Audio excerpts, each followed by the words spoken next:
Hi. I know what you're thinking. Easter is tomorrow and you haven't even given one thought to what you're going to make for dessert.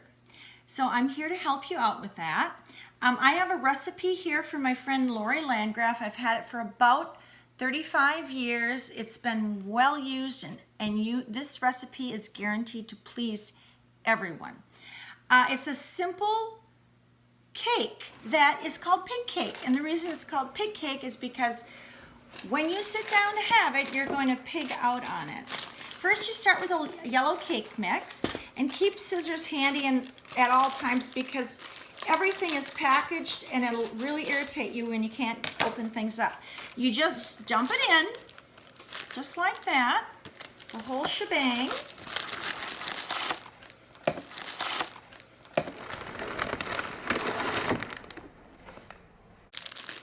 And do you ever wonder why they have everything out when they do cooking shows?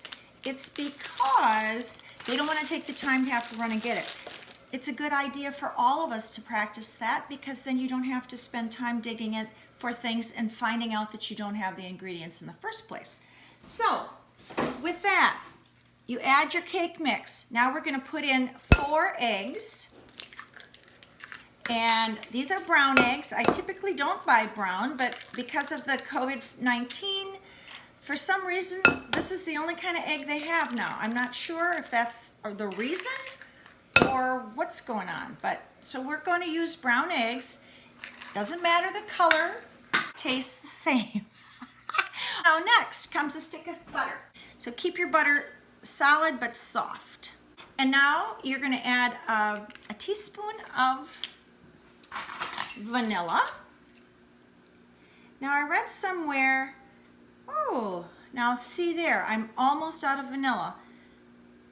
I read somewhere that if you want to improve the taste of your baked goods, you should always double the vanilla. But in my case, I can't, I can almost double it. So I'm gonna try that and just see if that doesn't improve the situation. I have my hand mixer. I do not have the whole big mixer that you put out on your counter, and the only reason I don't is because I don't have a good place to store it.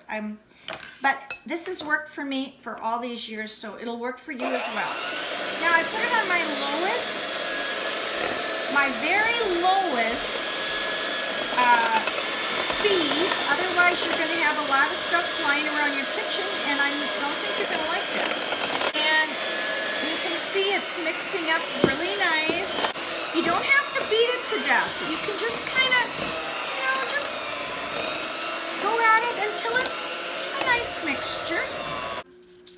I have to grab some cheaters.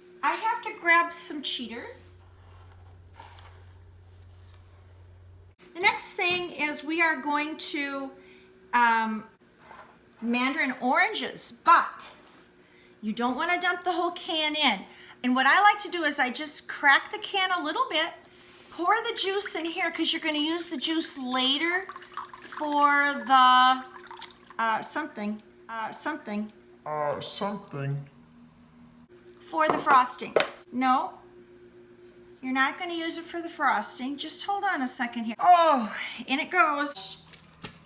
Oh yeah, this is the secret ingredient, and I'm telling you, I like to just buy these good old, the canned stuff. Don't get fancy with your mandarin oranges. And I'm just letting the pieces get till they're kind of a little smaller than what you started with.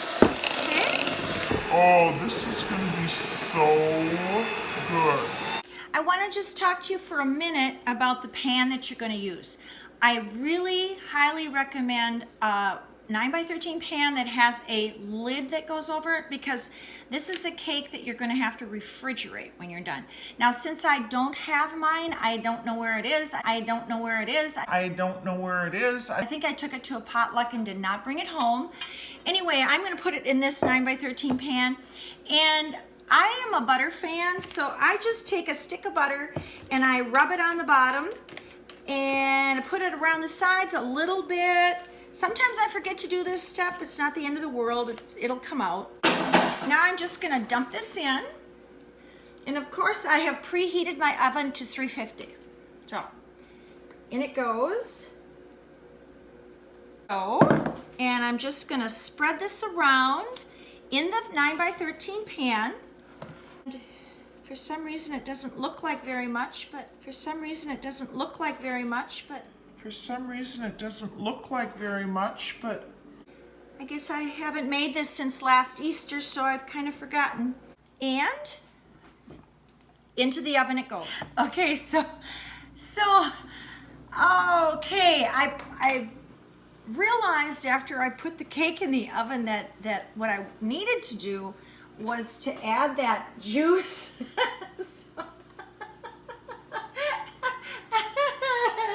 So what I'm doing right now is what no person ever wants to do. what I'm doing right now is what no person ever wants to do. Putting all of I took it out of the oven, but just remember, you can do this and it's not the end of the world, okay? So I took it out of the oven and now I am putting the beaters back on. And what I forgot to do, and I think it's because I'm new to the cooking show world, I forgot to put the half a cup of mandarin orange juice. Put the half a cup of mandarin orange juice Into the cake.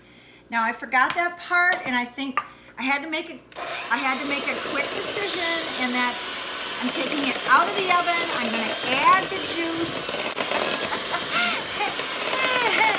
We'll see how this all goes. Cake would have been pretty dry without it. Let's face it. I'll get a different pan, but I'm going to use the same pan. I'm just going to wipe off the part that spilled over the edge, and now I'm going to again dump this in. And now, do you remember me saying that I didn't think it looked quite right? And now that I go back, I see that the problem was I did not